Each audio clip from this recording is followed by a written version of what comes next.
El Rey de la Gloria bajó hacia nuestro mundo para poder iluminar este mundo que estaba marchitado en el pecado, estaba marchitado entre un sinfín obviamente, de degradaciones, estaba manchado este mundo. Este mundo era tosco, repelente, y fue el ambiente que rodeó la tierra a Cristo Jesús.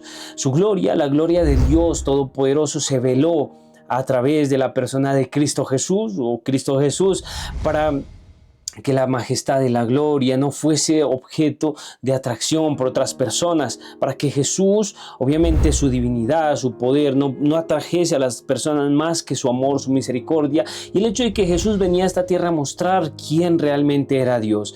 Así es que Jesús rehuyó toda ostentación, todo lo que pudiese darle honor y gloria a él, mundanal. Jesús lo desechó.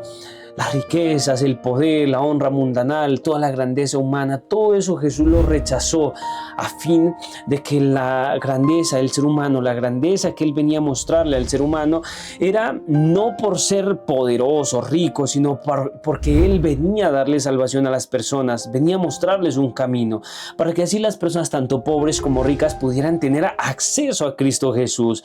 Jesús no se propuso en su corazón que algún halago atrajera a las personas a su lado, ya sea la riqueza, el poder, el conocimiento, la sabiduría o alguna de esas cosas. No, solamente era la belleza de la verdad lo que él quería que las personas fueran atraídas por él, esa belleza celestial que debía atraer a las personas que quería que él le siguiesen.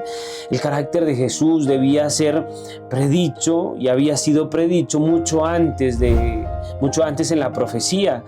Él deseaba que los hombres aceptaran el testimonio de él por medio de la palabra de Dios. Así es que no era por el poder, la grandeza o sus millares de ángeles con los cuales él iba a venir a esta tierra, sino más allá de eso era la sencillez que él venía a mostrarle a las personas, para que las profecías que hablaban de él pudiesen hablar que él era el verdadero Salvador, el verdadero libertador. Así es que los ángeles se habían maravillado del glorioso plan de la redención. Ellos con mucha atención miraban acerca del plan de la salvación que había sido trazado en las edades eternas, como él con misericordia, con amor, trataba al pueblo de Dios, y que el pueblo de Dios iba a recibir a su Hijo, revestido obviamente del manto de la humanidad. Entonces vinieron los ángeles a su pueblo elegido, y las otras naciones que obviamente creían en fábulas y adoraban a otros dioses no podían haberles recibido. Pero los ángeles fueron a donde Dios había revelado su palabra, fueron a donde la gloria de Dios había sido revelada, fueron al pueblo de Israel, donde había resplandecido la luz y la misericordia de Dios por medio de las profecías. Así es que los ángeles vinieron sin ser vistos en Jerusalén, se acercaron a los que exponían los sagrados oráculos, las escrituras a las otras personas, vinieron a los ministros de la casa de Dios, pero ellos no estaban fijándose en el momento en que Jesús iba a venir por primera vez. Ya había sido profetizada acerca de Zacarías la proximidad de la venida de Cristo Jesús. Mientras él servía en el altar, había nacido el precursor, Juan el Bautista, y esa misión había llenado con nuevas a toda la tierra de Jerusalén. Muchas personas sabían del milagro que hubo y que ocurrió en el nacimiento de Juan el Bautista, lo que pasó con Zacarías en el templo, que él se le fue la voz y luego volvió cuando nombró a su hijo Juan. Así es que los mensajeros de Dios contemplaban con asombro la indiferencia del pueblo de Israel. Dios llamó para proclamar al mundo las nuevas de la verdad sagrada, y la nación judía había sido conservada como el testigo de Cristo Jesús ante la tierra. Como Abraham había sido fiel cuando caminaba en la tierra de Canaán, y él dejaba altares en diferentes lugares, así dando a entender a las personas que él adoraba a Dios. El templo En el templo de sacrificio, el matutino y el vespertino señalaban continuamente acerca de Cristo Jesús. Cuando los judíos sacrificaban estos corderos, pero aún ni allí se habían hecho los preparativos para recibir a Cristo Jesús. Los sacerdotes, los maestros, los pastores de aquel entonces, la nación, no sabía lo que iba a acontecer en el mayor momento y más importante momento de todos los siglos, el nacimiento de Cristo Jesús. Ellos repetían los rezos, pero lo repetían sin sentido. Ellos hablaban de Jesús, pero no entendían cómo Él iba a llegar. En la lucha que ellos tenían por obtener las riquezas, honra mundanal, poder en esta tierra, no estaban preparándose para la venida del Mesías.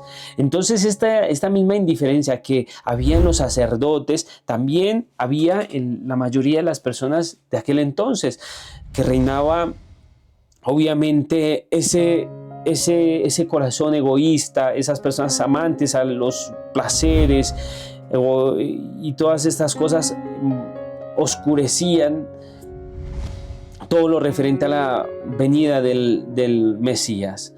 Hubo también ángeles que acompañaron a José y María en el viaje a Nazaret, de Nazaret hacia la ciudad de David, hacia Belén. Y también, dicho de paso, que Belén significa ciudad de pan, y allí fue donde nació el pan de vida, ¿sí? Cuando Tiberio César envió, obviamente, diferentes cartas por todo el imperio para que las personas fueran a empadronarse a sus lugares de nacimiento, esto fue el momento importante para la vida de Jesús, porque los padres de Jesús eran de Belén y ellos estaban viviendo en Nazaret. Si Jesús hubiera nacido en Nazaret, entonces no hubiese cumplido la profecía que dice las Escrituras que la estrella vendría de Belén, o que el Mesías vendría de Belén. Pero en ese acto divino, Augusto César envió obviamente cartas por toda parte para que las personas fueran a empadronarse en sus lugares de nacimiento. Y allí entonces fue María y José a empadronarse en Belén. Y Jesús, que era el linaje de David, era hijo de David, debía nacer en la ciudad de David. Y así fue como sucedió. Dice las Escrituras: saldrá el que será el Señor de la ciudad de Belén, el que será Señor en Israel, cuya procedencia es desde el principio, desde los días de la eternidad.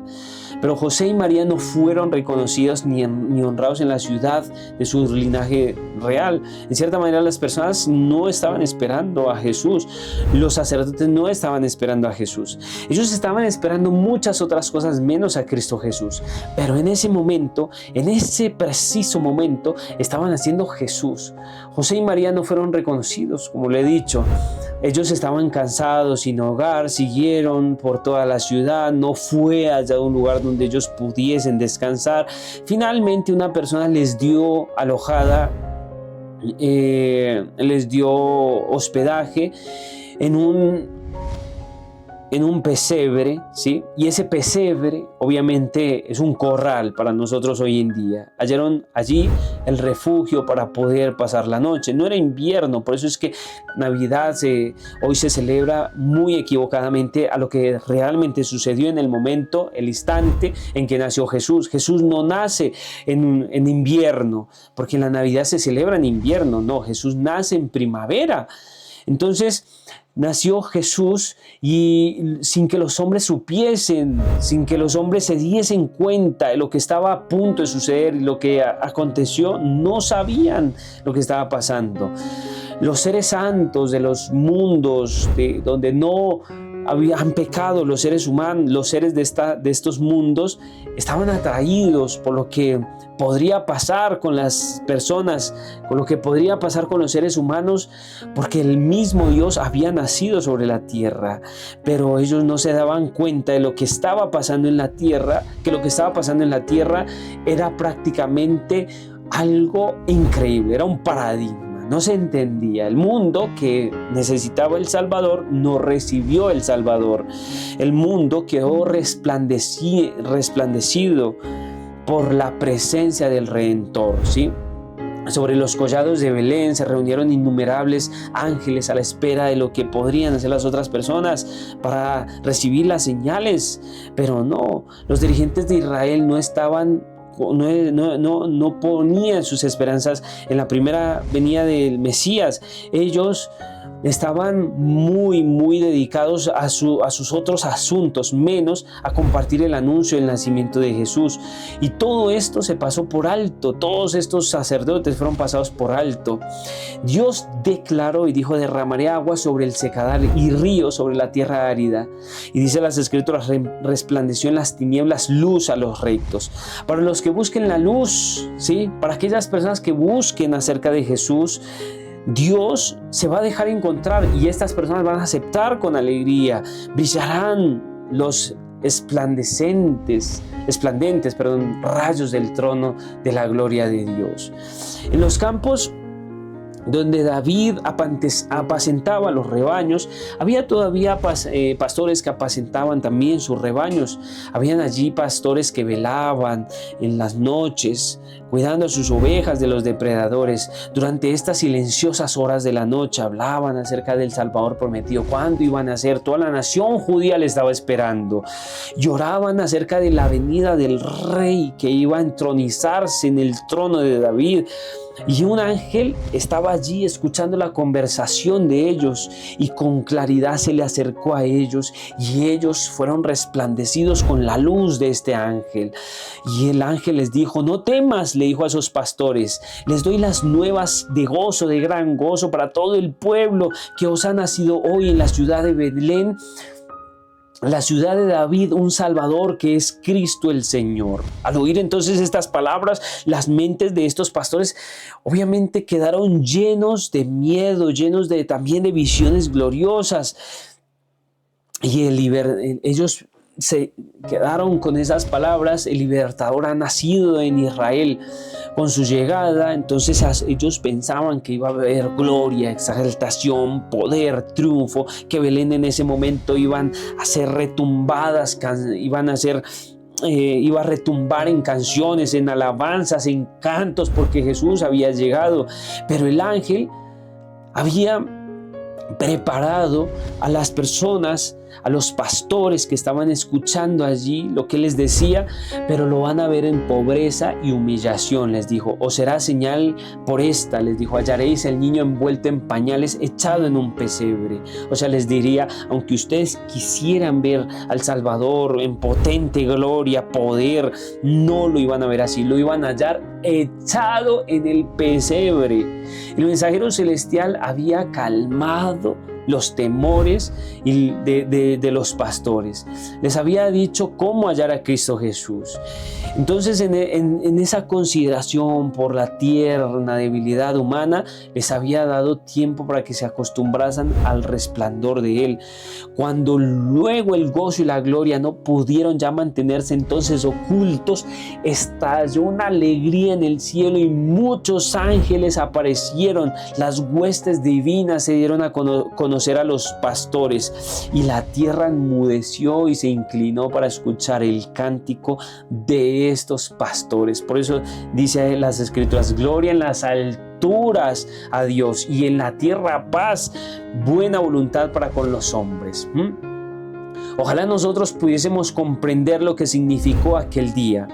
Ojalá nosotros pudiésemos comprender lo que significó aquel momento, aquel canto, la declaración hecha por esa nota pulsada por los ángeles, que tendría un eco en la memoria hasta el fin del tiempo, que repercutirá hasta los últimos confines de la tierra.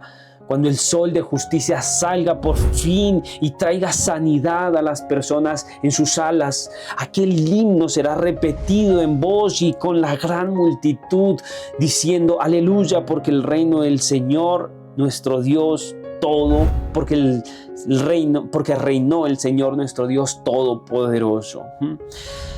Al desaparecer los ángeles, la luz se disipó. Las tinieblas volvieron a invadir las colinas de Belén, pero en la memoria de los pastores quedó ese cuadro tan impresionante, tan resplandeciente que nunca se iba a borrar de sus cabezas hasta que ellos irían a la tumba. Y aconteció, como dicen las Escrituras, que como los ángeles fueron de ellos al cielo, los pastores dijeron los unos a los otros: pasemos al otro lado hasta Betlehem o Belén y veamos esto que ha sucedido y que el Señor nos ha manifestado.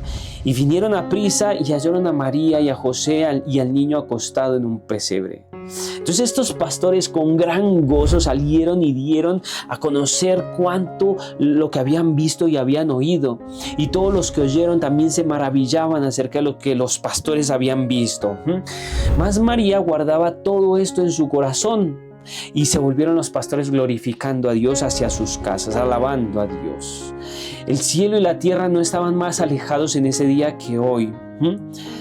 Hoy en día también la humanidad puede seguir viendo a los ángeles. Hoy nosotros también podemos tener y comunicarnos con Dios. Hoy nosotros también podemos tener ese contacto con los ángeles, porque cuando Jesús vino a la tierra, Jesús vino a comunicar el cielo con la tierra. Vino a abrir esa brecha, vino a hacer una brecha. ¿Sí? Vino a abrir las puertas de esta tierra para traer al cielo, a esta tierra oscurecida por el pecado. Entonces, los ángeles que pudieron y dieron gran gozo y alegría y esta noticia a los pastores, pudieron también darle el gozo a nosotros como seres humanos hoy en día de que Jesús ha nacido. Mientras nosotros vemos las sendas humildes de la vida, mientras nosotros vivimos en las sendas humildes de esta vida, mientras nosotros caminamos por esta vida, el cielo también se puede comunicar con nosotros. Los ángeles que están en los atrios celestiales también acompañarán los pasos de aquellos que vayan y vengan a la orden de Dios. La historia de Belén es un tema inagotable, es un tema fascinante, es el tema obviamente que oculta una gran riqueza de un sinfín de sabiduría, de ciencia de Dios. Los ángeles estudian este tema con una fascinación increíble, interesante. A nosotros nos asombra el sacrificio realizado por el Salvador, al que Él dejó el trono del cielo para venir a vivir en un pesebre. Nos asombra lo que Él hizo al dejar la compañía de los ángeles, los seres santos que le adoraban, que le alababan, para venir a vivir en un establo, para nacer en un establo. Claro, ahí la presunción, el orgullo quedan reprendidos, quedan echados por tierra. Y esto no solamente fue Esto no solo fue sino solamente el comienzo de la maravillosa gracia de Dios sobre la tierra. Habría sido entonces una humillación casi infinita para que el Hijo de Dios naciese en el trono de un hombre, en el trono de algún reino. Hubiera sido humillante porque Él es el Rey del universo, Él es el soberano del universo. Todas las huestes angelicales están dispuestas a su servicio. Pero Jesús aceptó la humanidad, aceptó vivir como nosotros, aceptó ser debilitado como nosotros, aceptó recibir nuestra naturaleza pecaminosa ya con 4,000 años de pecado, como cualquier hijo de Adán, como cualquier hijo de cualquier ser humano, aceptó los efectos de la degradación del ser humano, ¿sí? De la gran ley de la herencia. Claro, Él recibió el cuerpo con una degradación de más de 4,000 años, ¿sí? Demuestra entonces lo que Él nos ama. Todo esto demuestra lo que Jesús tiene hacia nosotros. Mas Él vino, tomó nuestra herencia, sufrió nuestras penas y tentaciones para darnos ejemplo de una vida sin pecado.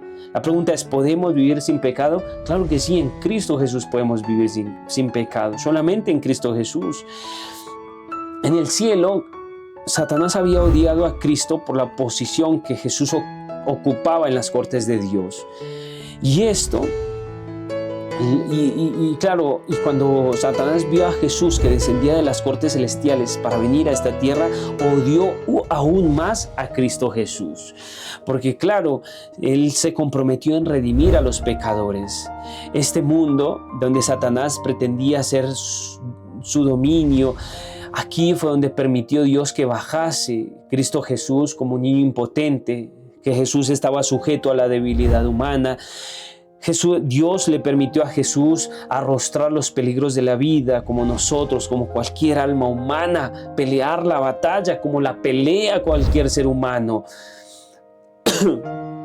Aún con el riesgo de sufrir la derrota y la pérdida eterna, Jesús pudo también, al ser derrotado, perderse para siempre, ¿sí? El corazón de Dios se conmueve por su Hijo y Dios mira el semblante de su Hijo y tiembla al pensar los peligros de la vida que Jesús le iba a acontecer. Pero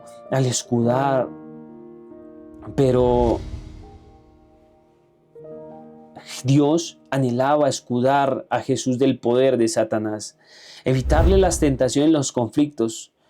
Quizás podría ser, ¿sí? Pero no fue así, no fue así. Así como un corazón del Padre humano que quiere que su Hijo no sufra, así quizás muchos pensarían, Dios quiso que también Jesús evitase las tentaciones y los conflictos, pero no fue así.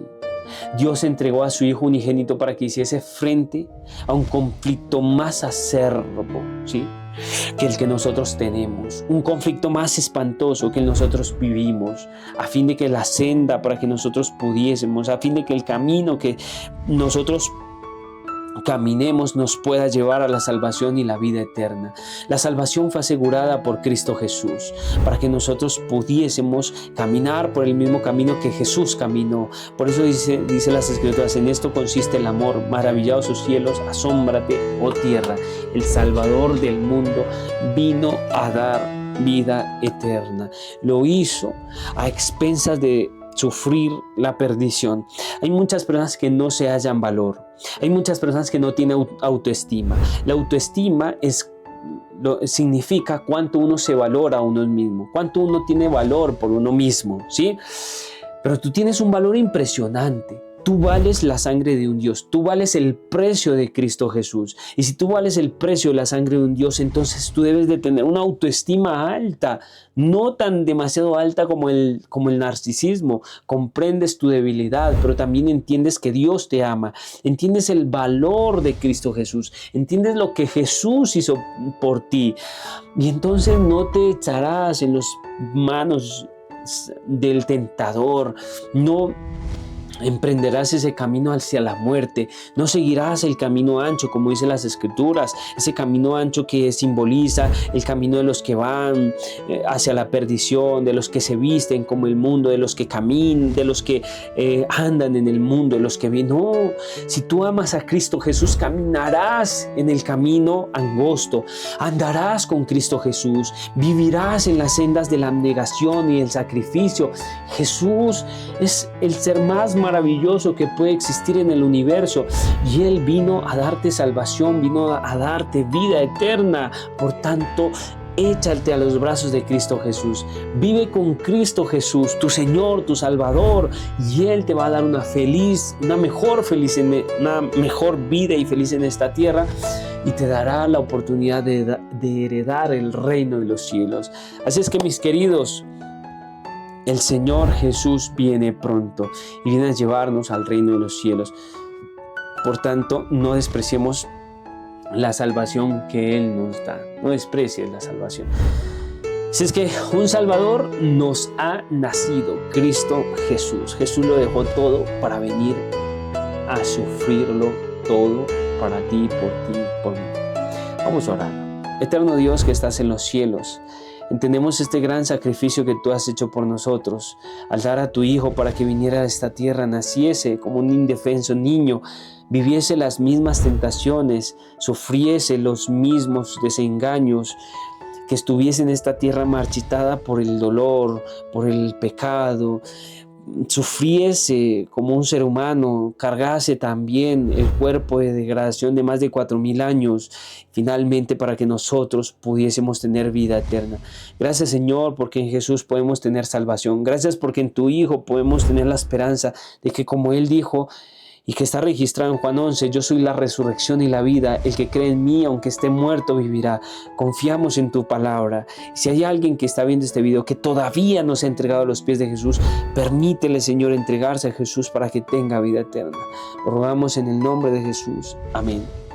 Gracias por acompañarnos en este video. Nos vemos en un próximo video y no te olvides de suscribirte, darle like, compartir este contenido con otras personas. Dios te bendiga, Dios te guarde. Nos vemos en un próximo video. Hasta pronto.